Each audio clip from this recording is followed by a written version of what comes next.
Bonjour Stéphane Barbotin. Bonjour. Est-ce que ça a été un chantier facile, ce nouveau musée Rigaud? Ça a été un chantier facile, non dans la mesure où il était très technique, et donc ça a été un chantier passionnant. Expliquez-nous bien en fait, on a relié deux hôtels particuliers, c'est ça? On a relié deux hôtels particuliers du XVIIIe siècle, assis sur des bases plus anciennes, ce qui permet d'avoir, notamment au premier étage, un parcours de visite complet et de plein pied pour les visiteurs. L'hôtel Mailly et l'hôtel de Lazerme. On a déconstruit l'existant, comment on a fait? Comment on a fonctionné en fait? Alors on a d'abord étudié l'existant, ensuite on a bien sûr conservé les existants, mais on a révélé les volumes, notamment sur l'hôtel de Mailly, qui a eu des occupations très diverses.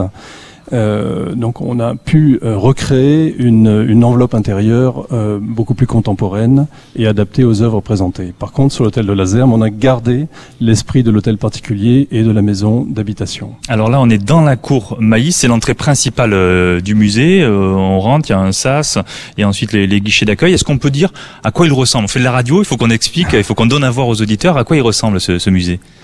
Alors c'est un... Quand on rentre déjà. Quand on rentre, on a une très belle cour avec des arcades, on passe sous les bâtiments, on a une ambiance de tons de pierre, d'enduits clairs, avec des fenêtres, des baies contemporaines, car on est dans la cour Mailly qui allie effectivement l'ancien et le nouveau, avec une très belle statue de Mayol au centre de la cour.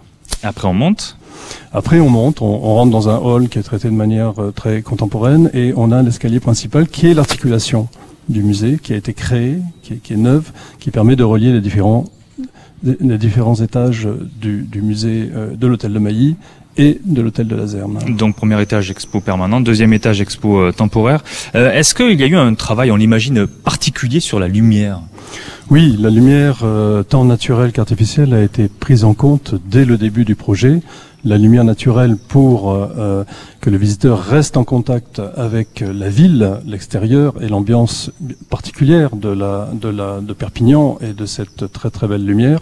La lumière artificielle, bien sûr, pour les œuvres qui doivent être éclairées maintenant avec des systèmes de LED et des différents dispositifs techniques adaptés. Pour vous, Stéphane Barbotin, qui est architecte, est-ce qu'un musée, c'est un bâtiment comme un autre?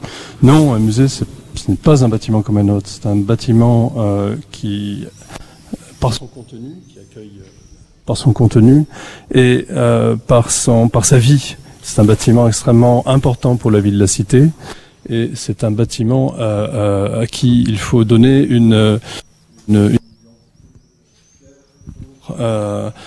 pour ses visiteurs et pour la ville qui l'héberge. Merci Stéphane Barbotin, architecte de ce nouveau musée Rigaud. On est toujours en direct, pendant encore une dizaine de minutes de ce super musée, Sébastien.